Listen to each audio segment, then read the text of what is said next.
Good afternoon everyone. कैसे हो आप लोग? गुड आफ्टरनून बेटा। सौरभ बेटा, मैडम की क्लास कहाँ? आज तो मेरी क्लास है। गुड्डू बेटा good afternoon. Dinesh good afternoon. ठीक है। आज आप ये जो 14 15 16 ईपीएफओ आज लास्ट क्लास है बेटा। आज आप लोगों का कंप्लीट हो जाएगा। ठीक है।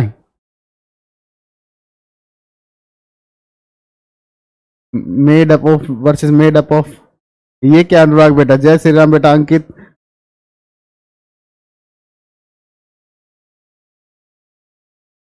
आनी तो नहीं चाहिए हेमंत बेटा। चलो स्टार्ट करते हैं। ठीक है। मैं ठीक हूँ बेटा। आज थोड़ी सी फिर तबीयत ठीक है।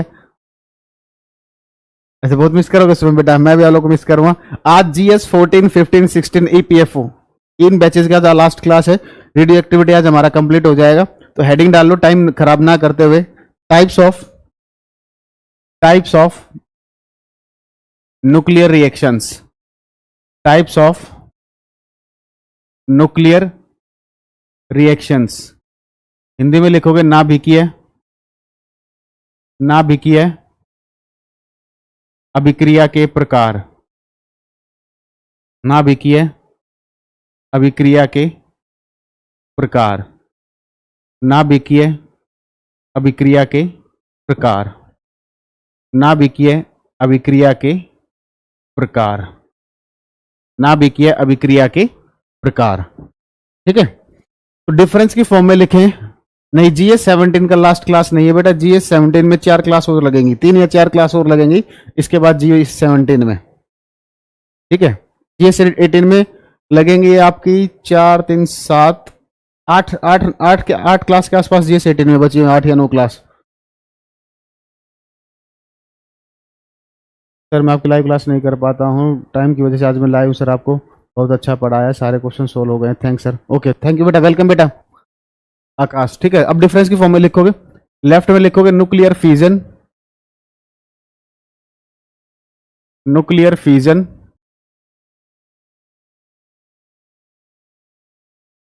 नाभिकीय विखंडन। Nuclear fusion. नाभिकीय विखंडन। नेक्स्ट है न्यूक्लियर फ्यूजन। Nuclear fusion. नाभिकीय संलयन। नाभिकीय संलयन। ठीक है। तो देखो बेटा, समझना, फ्यूजन का मतलब होता है ब्रेक होना, टूटना। एक बड़ा न्यूक्लियस है, देखो ये न्यूक्लियस बना रहे हैं हम, एक बड़ा न्यूक्लियस है। जब ये एक से ज्यादा छोटे न्यूक्लियस में ब्रेक होता है तो इसमें एनर्जी रिलीज होती है। इस प्रोसेस को बोला जाता है न्यूक्लियर फ्यूजन, नाभिकीय विखंडन। फ्यूजन का मतलब होता है जुड़ना। जब एक से ज्यादा छोटे न्यूक्लियस मिलकर एक बड़ा न्यूक्लियस बनाते हैं और इसमें भी एनर्जी ज्यादा मात्रा में निकलती है, इसको बोलते हैं हम फ्यूजन। तो पहला क्वेश्चन तो डेफिनेशन से ही आता है, तो डेफिनेशन लिखवाने की जरूरत नहीं है। अब छोटे बच्चे नहीं हो, इसको देखकर आप समझ जाओगे फ्यूजन क्या होता है, फ्यूजन क्या होता है। ठीक है। दूसरा, अब मुझे एक चीज बताओ, फ्यूजन के प्रोडक्ट रेडियो एक्टिव होंगे या फ्यूजन के प्रोडक्ट रेडियो एक्टिव होंगे या दोनों के प्रोडक्ट रेडियो एक्टिव होंगे या दोनों में से किसी के भी प्रोडक्ट रेडियो एक्टिव नहीं होंगे? बताओ क्या आंसर दोगे? बताओ बच्चों।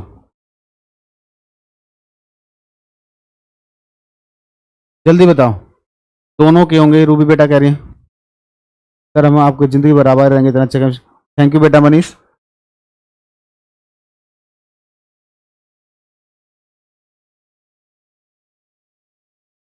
है ना, ये फीलिंग वाला क्वेश्चन है, पेपर में आता है और आप गड़बड़ कर देते हो। ठीक है। अरे बेटा मिस मत करना, यूट्यूब पे जुड़ जाना बेटा, वहां आ जाया करेंगे। ठीक है। अब 11वीं 12वीं के भी देखते हैं, नया चैनल बनाऊंगा 11वीं 12वीं के बच्चों के लिए केमिस्ट्री का। देखो, हमेशा याद रखना, फ्यूजन के जो प्रोडक्ट होते हैं ये रेडियो एक्टिव होते हैं। फ्यूजन एकमात्र एक ऐसा प्रोसेस है जिसमें रेडियो एक्टिव एलिमेंट की फॉर्मेशन होती है। ठीक है। ये नॉन रेडियो एक्टिव होगा। ठीक है। तो लिखोगे second point, in this radioactive elements are formed in this radioactive elements are formed. इसमें रेडियो सक्रिय तत्व बनते हैं। इसमें रेडियो सक्रिय तत्व बनते हैं। In this radioactive elements are formed. इसमें रेडियो सक्रिय तत्व बनते हैं। इसमें लिखोगे non radioactive elements are formed. इसमें रेडियो सक्रिय तत्व नहीं बनते। Non radioactive elements are formed. इसमें रेडियो सक्रिय तत्व नहीं बनते। इसमें रेडियो सक्रिय तत्व नहीं बनते।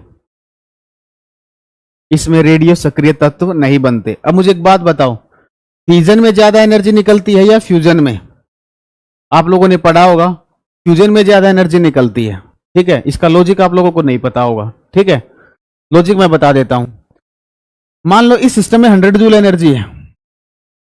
ठीक है, तो इसमें रेडियो एक्टिव एलिमेंट बना। तो एक चीज मैंने आप लोगों को बताई थी, किसी भी सिस्टम की जो स्टेबिलिटी होती है वो इनवर्सली प्रोपोर्शनल होती है एनर्जी के।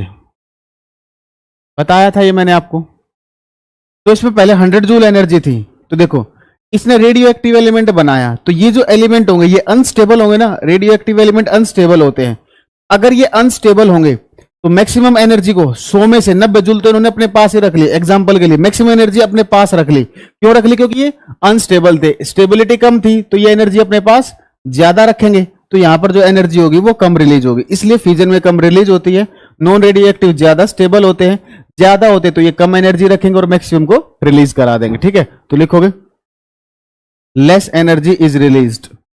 इसमें कम ऊर्जा निकलती है।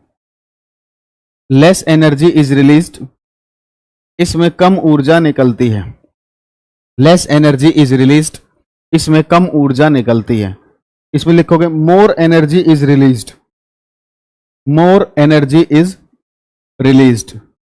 इसमें अधिक ऊर्जा निकलती है। More energy is released. इसमें अधिक ऊर्जा निकलती है। चलो बेटा करा देंगे, गौरव ट्राई करेंगे बेटा अभी तो, लेकिन थोड़ा टाइम नहीं है। ठीक है, फ्री होते ही करा दूंगा सर, क्योंकि आपने बहुत अच्छा पढ़ाया हो। बात तो हम आपको देख ही नहीं पाएंगे सर, तो कोर्स की जल्दी खत्म मत करो। प्रीति बेटा आप यूट्यूब पर मुझे फॉलो कर लीजिए। ठीक है, वहां पर मिलते रहेंगे। ठीक है, वहां पर क्लासेस में लेता रहूंगा, टेंशन ना लो। ठीक है, अगला देखो। अब काम की चीजें, फ्यूजन प्रोसेस को स्टार्ट करने के लिए हाई टेम्परेचर और हाई प्रेशर की रिक्वायरमेंट होती है। इसके कंपैरिजन में फ्यूजन को लो टेम्परेचर प्रेशर की रिक्वायरमेंट होती है। Less temperature and pressure, less temperature and pressure are required. इसकी शुरुआत के लिए कम तापमान, इसकी शुरुआत के लिए कम तापमान और कम दाब की आवश्यकता होती है। इसकी शुरुआत के लिए कम तापमान और कम दाब की आवश्यकता होती है। इसकी शुरुआत के लिए कम तापमान और कम दाब की आवश्यकता होती है।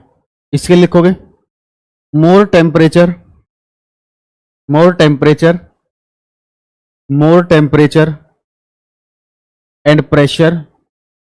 मोर temperature and pressure are required. More temperature and pressure are required. इसे लिखोगे इसकी शुरुआत के लिए अधिक तापमान और अधिक दाब की आवश्यकता होती है।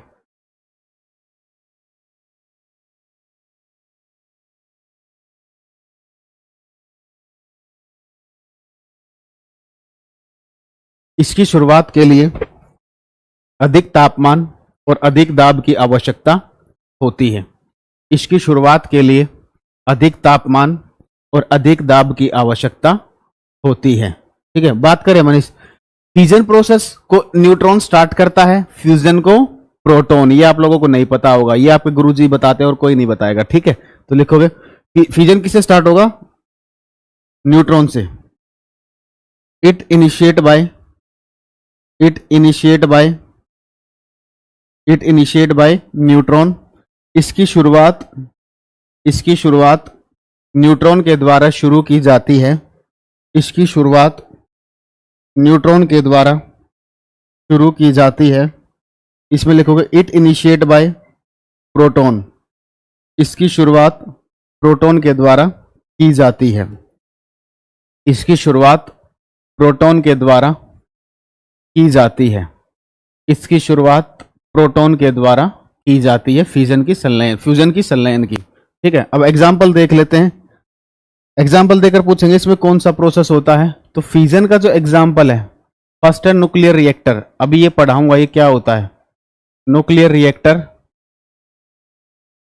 नाभिकीय रिएक्टर।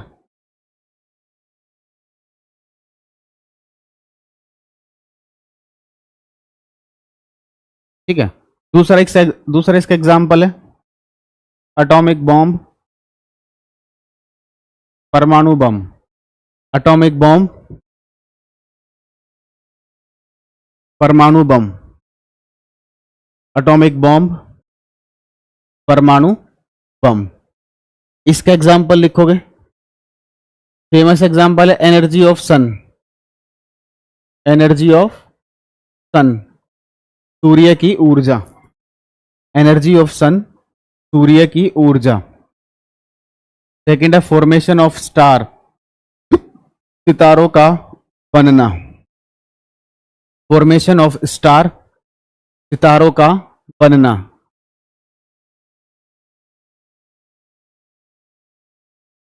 तभी तो आप हमारे गुरुजी हो, और कोई केमिस्ट्री का टीचर नहीं है। ओके बेटा, थैंक यू बेटा प्रीति।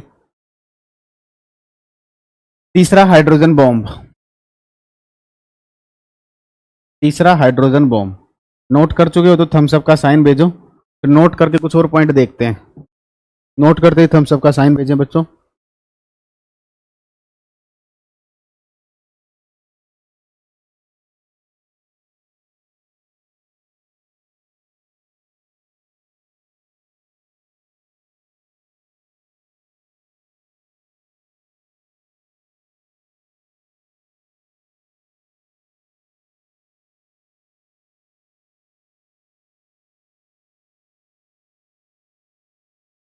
चलो बच्चों कुछ पॉइंट देखते हैं नोट करके।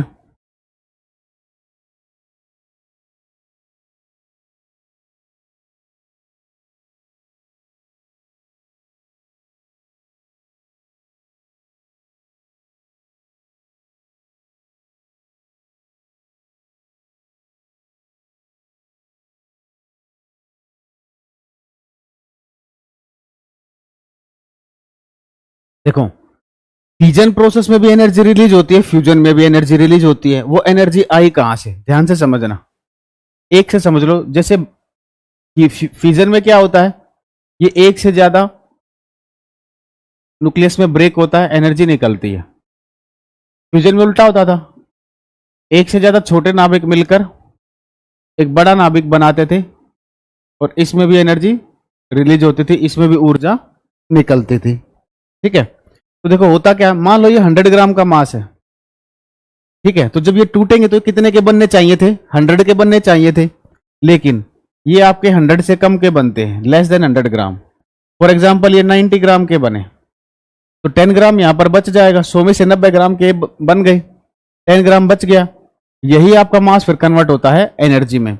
ये पता चलता है हमें इस इक्वेशन से, E = mc² से।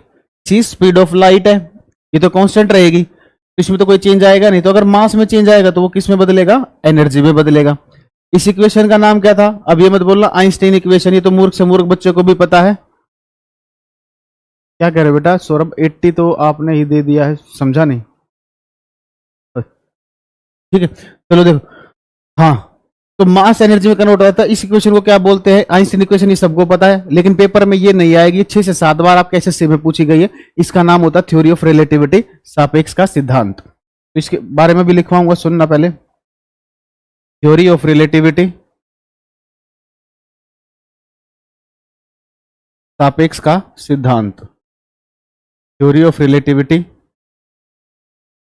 सापेक्ष का सिद्धांत। ठीक है, अब यही चीज यहां पर होती है, जब ये जुड़ते हैं ना, तो ये सारा का सारा मास जुड़ के ये नहीं बनाता, कुछ मास बच जाता है और वही मास आपका कन्वर्ट होता है एनर्जी में। ठीक है,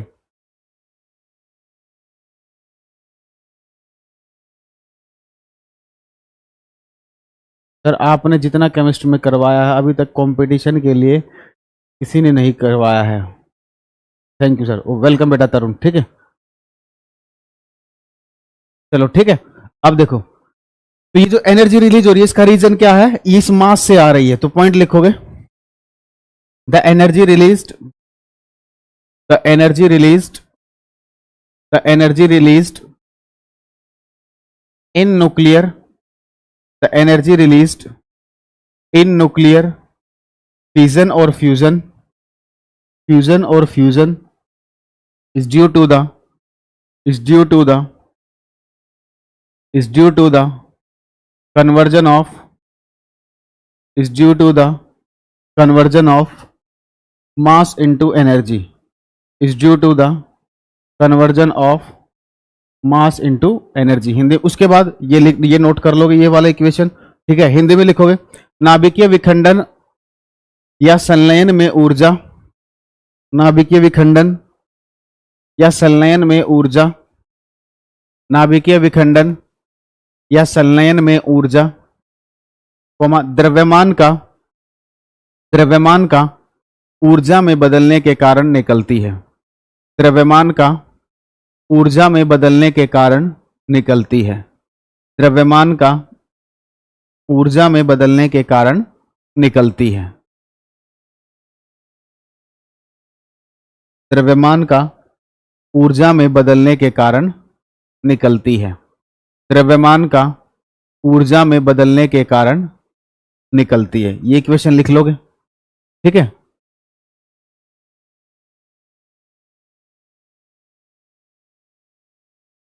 चलें आगे। अब देखो,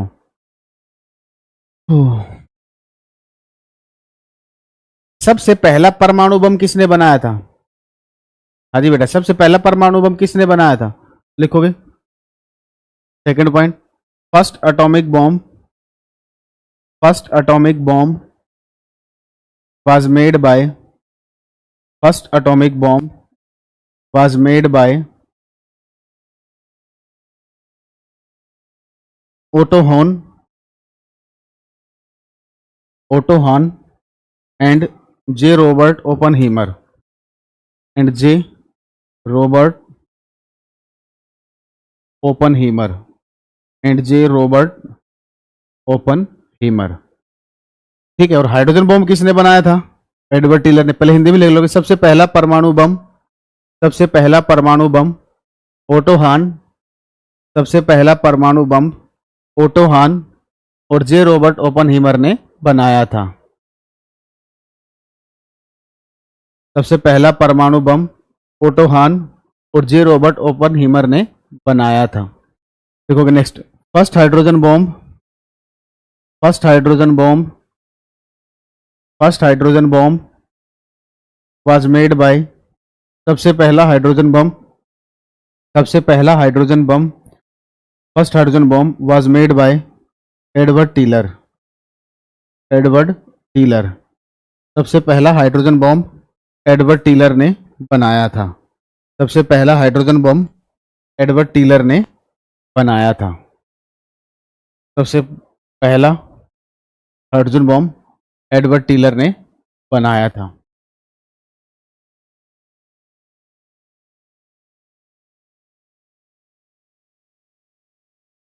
ठीक है, आगे देखो, फोर्थ। देखो मैंने ये फिगर ड्रॉ कर रहा हूं, आपको ये बताना है इनमें से कौन सा हाइड्रोजन बॉम्ब होगा, कौन सा एटॉमिक बॉम्ब होगा। ये मत बोलना सर हमें तो दो ही सर्कल दिखाई दे रहे हैं। ठीक है, एक छोटा सर्कल एक बड़ा सर्कल, तो इन्हीं में से बताना कौन सा हाइड्रोजन बॉम्ब हो सकता है। नंबर डाल देते हैं, ये फर्स्ट है, ये सेकंड है, तो कौन सा हाइड्रोजन बॉम्ब होगा इनमें से ये बता दो, पहले वाला दूसरे वाला।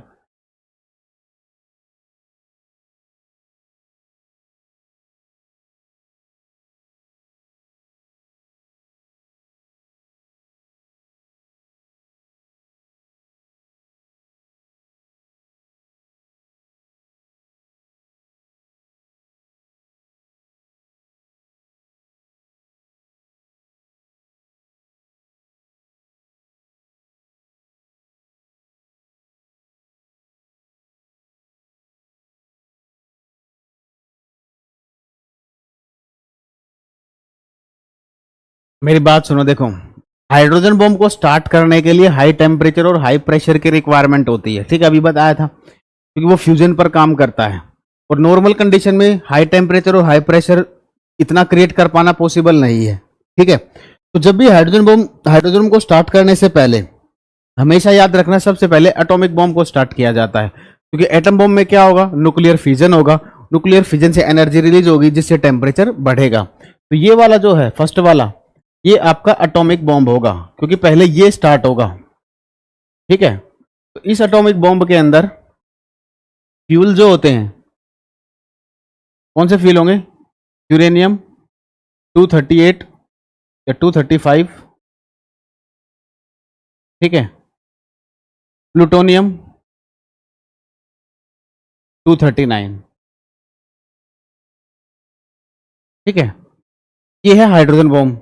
जब इससे एनर्जी रिलीज होगी, जब टेम्परेचर हाई हो जाएगा, तो ये स्टार्ट होगा।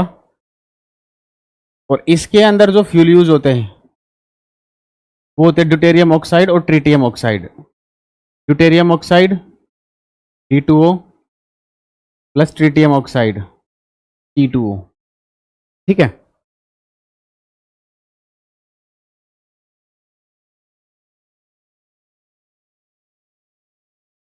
अब जो पटाखे होते हैं दिवाली वाले, कुछ और मत समझ लेना, देखे होंगे ना, ये मत बोलना डेली देखते हैं, है ना। तो दिवाली के पटाखों की हम बात कर रहे हैं।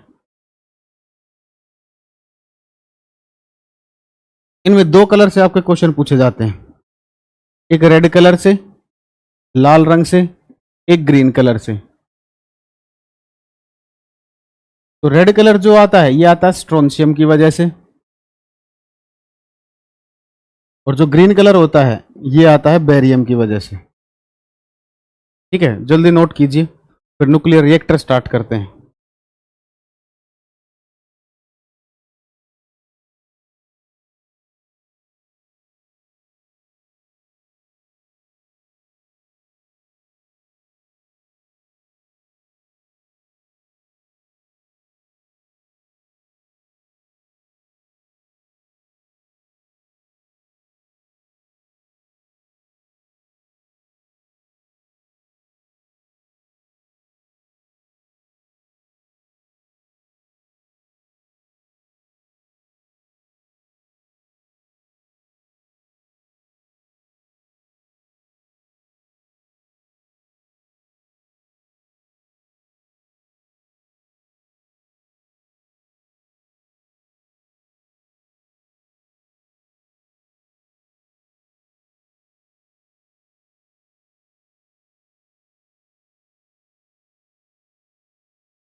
ओके बेटा, बुक बना देंगे, बनाई थी लेकिन प्रिंट नहीं कराई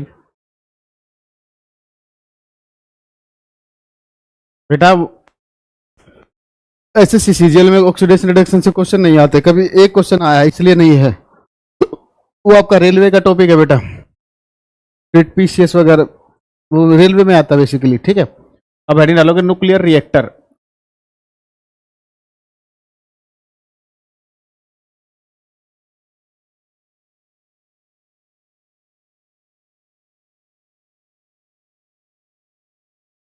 न्यूक्लियर रिएक्टर, नाभिकीय रिएक्टर, न्यूक्लियर रिएक्टर, नाभिकीय रिएक्टर,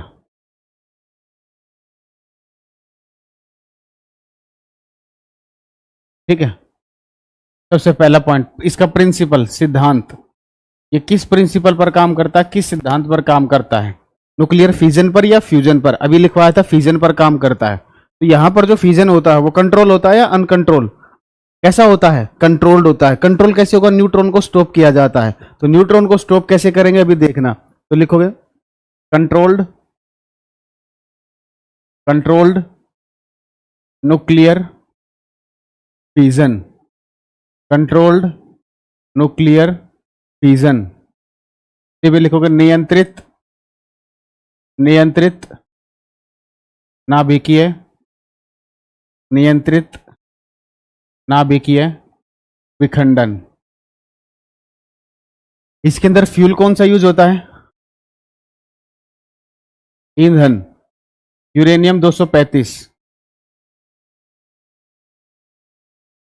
अगर ये अवेलेबल नहीं है तो फिर यूज होता है प्लूटोनियम 239। ठीक है, अब देखो ये कैसे काम कैसे करता है। देखो यूरेनियम 235 का न्यूक्लियस है, नाभिक है, इसके साथ एक न्यूट्रॉन टकराता है। जब एक न्यूट्रॉन टकराएगा तो बदले में कितने न्यूट्रॉन्स रिलीज होंगे? 3 न्यूट्रॉन।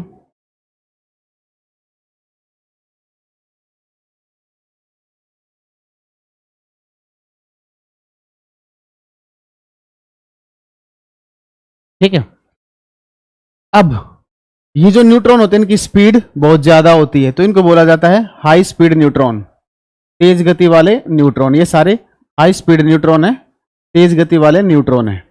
प्रोसेस का प्रिंसिपल क्या है?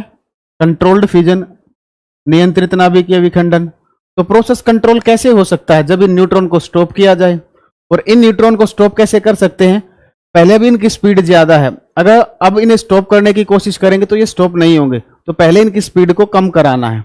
तो स्पीड को कम कराने के लिए जो सब्सटेंस यूज करते हैं उन्हें बोलते हैं हम मॉडरेटर।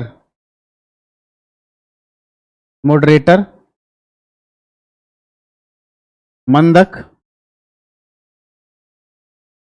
या विमंदक, दोनों नाम है इसके।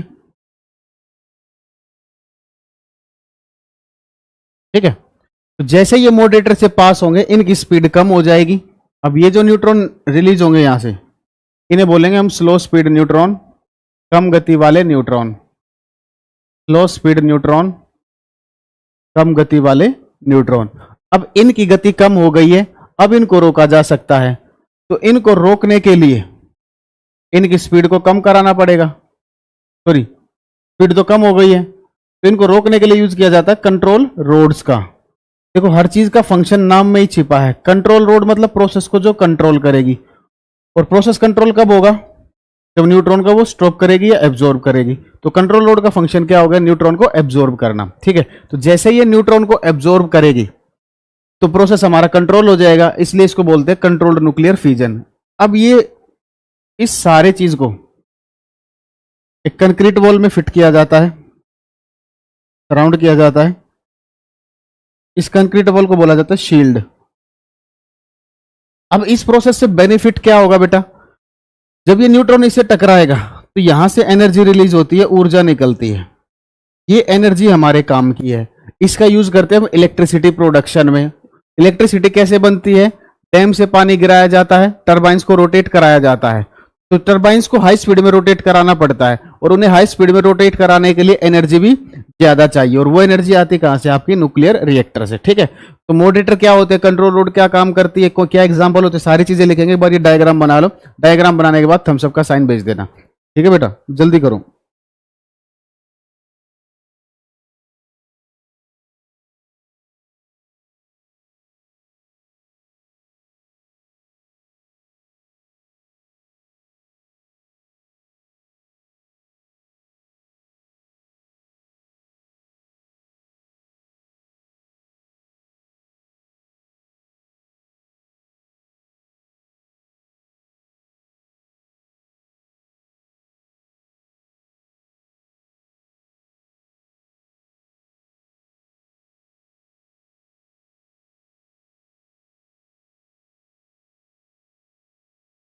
थैंक यू बेटा आकाश, गजब का पढ़ाते, थैंक यू बेटा।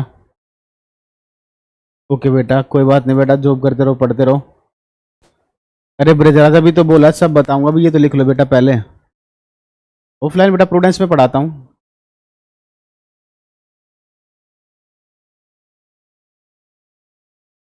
ओके बेटा गौरव। देसी तरीके में न्यूक्लियर रिएक्टर का मतलब एनर्जी, जिस सोर्स में ऊर्जा मिले। अच्छा, इसका एक दूसरा नाम और लिख लो, इसका एक दूसरा नाम होता है एटॉमिक पाइल, परमाणु पाइल। ठीक है, ये लिख लेना, दूसरा नाम होता है इसका एटॉमिक पाइल, परमाणु पाइल।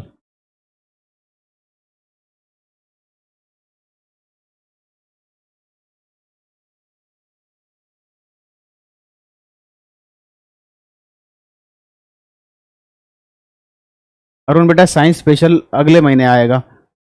आप एक काम करो, कैरेबल पे कमेंट कर लो, पूछ लो कि सत्येंद्र सर का वाला साइंस स्पेशल कब आएगा, वो आपको बता देंगे। अगर ज्यादा डिमांड होगी तो जल्दी आ जाएगा, ज्यादा बच्चे डिमांड करेंगे तो जल्दी आ जाएगा बेटा, ये होता है।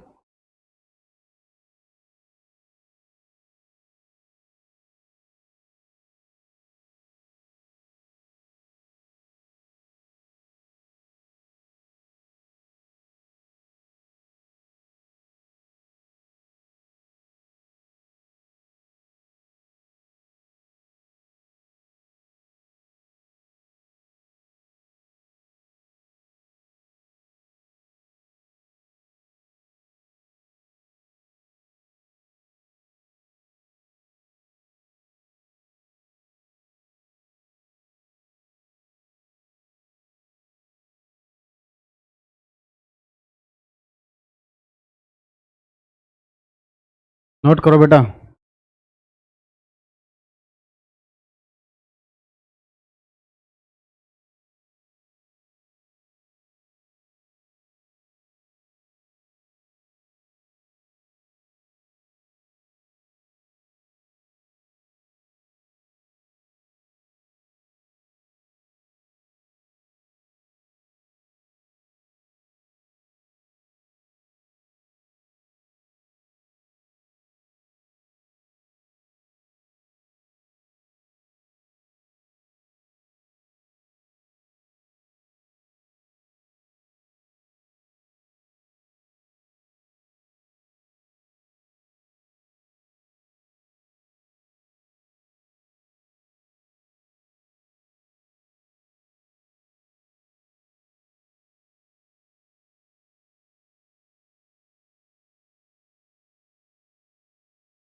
ठीक है, तो इनके बारे में लिखते हैं।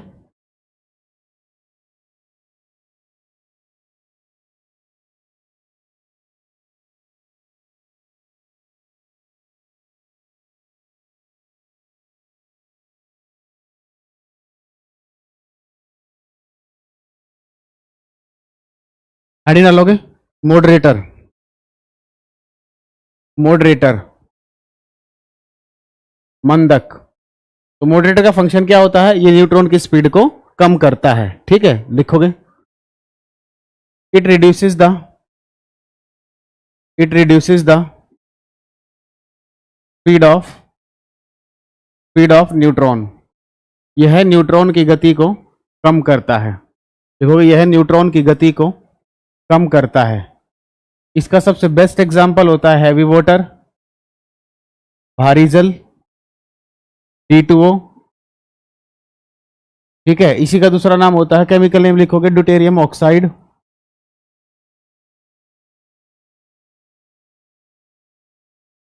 ठीक है, इसे हैवी वाटर इसलिए बोलते हैं क्योंकि ड्यूटेरियम की डेंसिटी ज्यादा होती है, बिकॉज ऑफ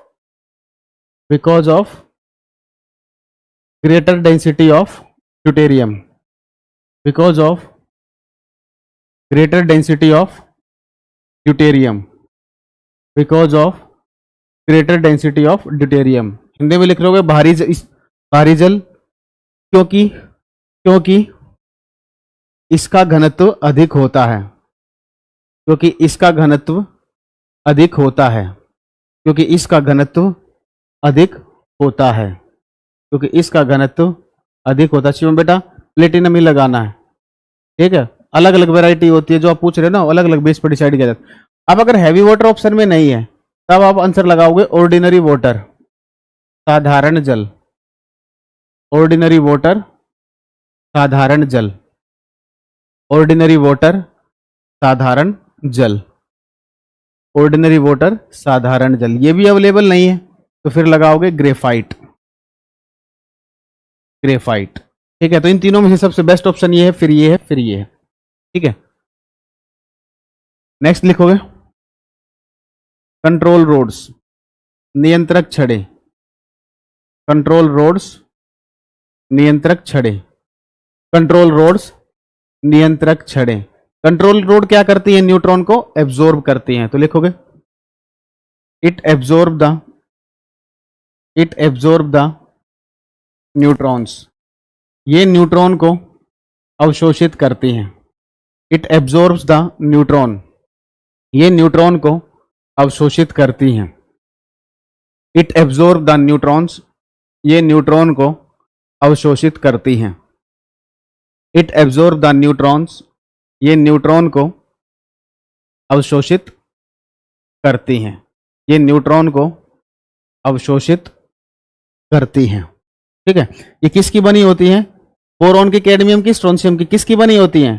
बोरॉन से बनती है, कैडमियम से बनती है, स्ट्रोंशियम से। मूर्खों, ये तीनों से बनती हैं, तो लिखोगे they are made up of, they are made up of, they are made up of boron, they are made up of boron, cadmium and strontium. Boron, cadmium and strontium. Hindi में लिखोगे ये बोरॉन, कैडमियम और strontium की बनी होती हैं। ये boron, cadmium और स्ट्रोंशियम की बनी होती हैं।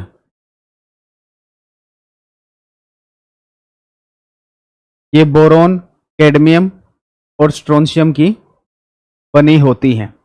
ये बोरॉन, कैडमियम और स्ट्रोंशियम की बनी होती हैं। अब देखो इस प्रोसेस में क्या हुआ, हीट एनर्जी भी रिलीज होती है। ठीक है, उससे क्या होगा, इस अपरेटस का जो अरेंजमेंट है उसका टेम्परेचर बढ़ेगा, तापमान बढ़ेगा, तो इफेक्ट पड़ेगा। हम चाहते हैं कि टेम्परेचर ना बढ़े, तो इसके लिए इसके अंदर कूलेंट यूज किए जाते हैं, शीतलक। तो ये कौन से होते हैं आपके? H2O और D2O। ठीक है, जल्दी से इतना नोट कीजिए। अब कुछ और पॉइंट देखते हैं। एक क्वेश्चन पूछा जाता है, ऐसा कौन सा सब्सटेंस है जिसको आप मॉडरेटर के रूप में भी यूज कर सकते हो और कंट्रोल रोड के रूप में भी? वह कौन सा सब्सटेंस है जिसका प्रयोग आप मंदक और छड़ दोनों रूपों में कर सकते हो? मंदक और छड़ दोनों रूपों में कर सकते हो। ठीक है, तो नोट करके लिखोगे वो सब्सटेंस कौन सा है? ग्रेफाइट। तो लिखोगे graphite, graphite is used as, graphite is used as both moderator, both moderator as well as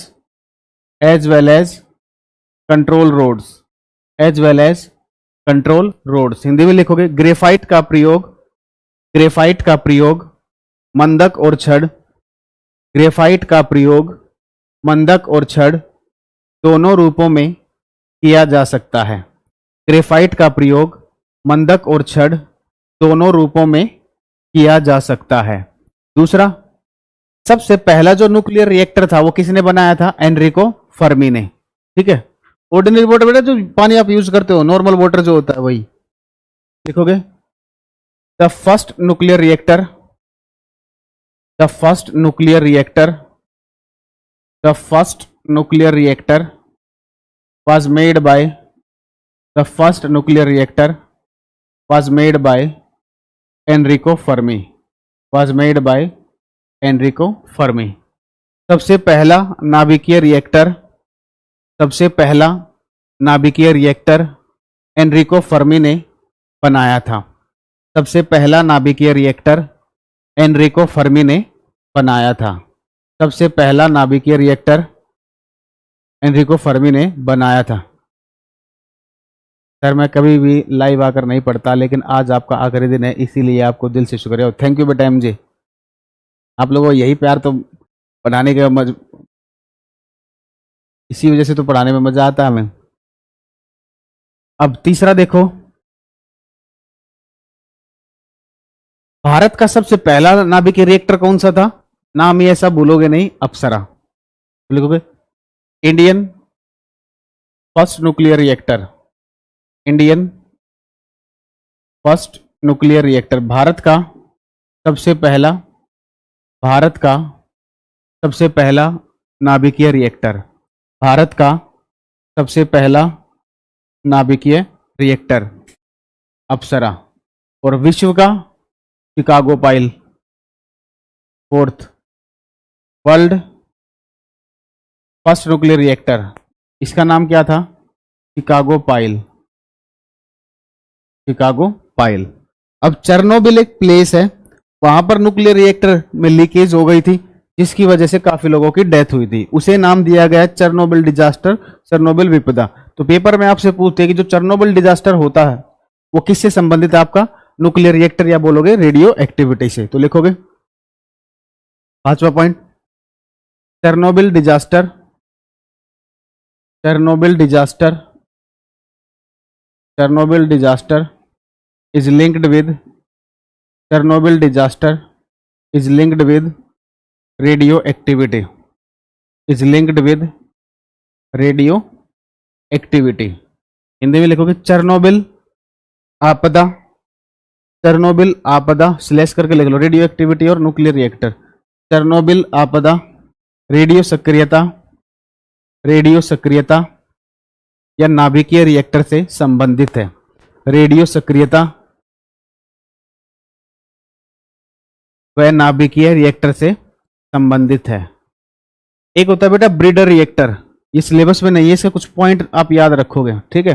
breeder आजकल जो यूज हो रहे हो ब्रीडर रिएक्टर और न्यूक्लियर रिएक्टर से ज्यादा एफिशिएंट होता है। तो कूलेंट आपसे पूछ लेते हैं, coolant in breeder reactor, coolant in breeder reactor, breeder reactor में कूलेंट ये होंगे आपके सोडियम या पोटेशियम, ठीक है बेटा। तो ये था आपका सिलेबस।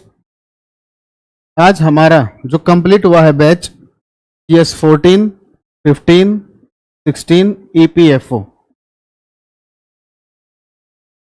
ये आज हमारे कंप्लीट हो गए, बाकी के अभी चलेंगे, ठीक है। किसी को कोई डाउट कुछ पूछना हो तो बताओ बेटा, किसी को कोई डाउट कुछ पूछना हो तो बताओ।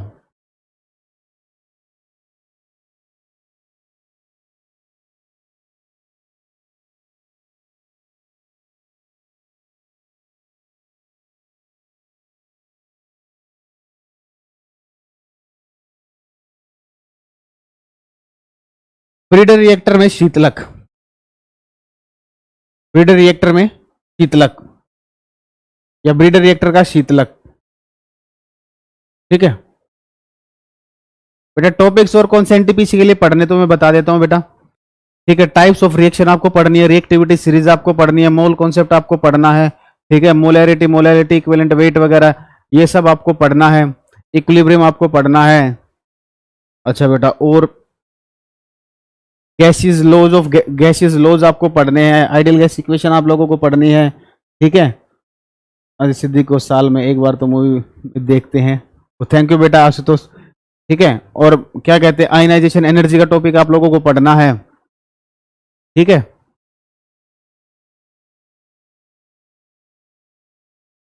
ये कुछ टॉपिक्स है और कुछ मिसलेनियस होता है। ब्रीडर रिएक्टर में शीतलक, ब्रीडर रिएक्टर में शीतलक, एसिड बेस सोल्ट को और डिटेल में पढ़ना है बेटा, एसिड बेस सोल्ट को और डिटेल में पढ़ना है। गौरव बेटा मिस यूट्यूब बेटा, नंबर मुझे याद नहीं होगा, रजनीकांत नहीं हो, हाँ वैसे मैसेज कर देना, मैं भेज दूंगा आप लोगों को, ठीक है। वो बेटा ढूंढनी पड़ेगी गौरव बेटा, वो मैंने थोड़ा सा घर चेंज किया है तो आधा सामान वहां रखा है।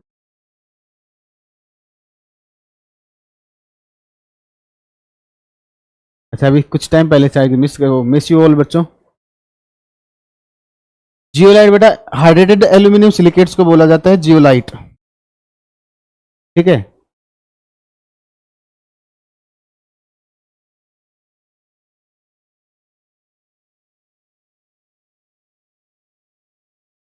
और बताइए। ऐसे मूर्ख बोल तो मजा आ जाता है, कुछ बच्चे भी परेशान हो जाते हैं। Most reactive among the halogen fluorine आता बेटा आनंद। ओके, लव फ्रॉम बंगाल बेटा, लव फ्रॉम हरियाणा। कल्याण बेटा, ब्रीडर रिएक्टर जो होता है ना, इसकी ये एफिशिएंसी जो होती है न्यूक्लियर रिएक्टर से भी ज्यादा होती है। ठीक है, न्यूक्लियर रिएक्टर जितनी एनर्जी देता है उससे ऑलमोस्ट डबल देता है। प्रीवियस बेटा किसी भी बुक से कर लो, बस आंसर्स पर ध्यान रखना। कोई भी बुक ऐसी नहीं है मार्केट में जिसमें सारे आंसर सही हों।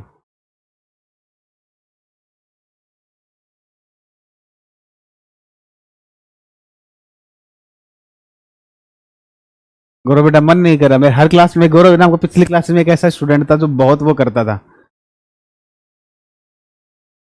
आशुतोष बेटा साइंस स्पेशल में अभी पेपर नहीं आ रहा, तो अभी क्या होता है साइंस स्पेशल में 2 दिन फिजिक्स होता है, 2 दिन केमिस्ट्री होता है, 2 दिन बायो होता है। ठीक है, लेकिन जैसे एग्जाम आता है, मतलब जैसे अभी थोड़ा सा रिलैक्सेशन चल रहा है। बढ़िया केमिस्ट्री, थैंक यू बेटा श्यामू। लेकिन आगे जैसे एग्जाम की जब कंटिन्यूटी में एग्जाम चलते हैं तो साइंस स्पेशल में रूल तो ये है एक दिन में 2 क्लास होती हैं, तो हमारी वीक में 3 क्लास या 4 क्लास हो जाते थे। लेकिन अभी फिलहाल 2 दिन फिजिक्स चलता है, 2 दिन केमिस्ट्री, 2 दिन मैथ। लव यू टू बेटा सतीश। ओ थैंक यू बेटा अभिनंदन। ठीक है बच्चों,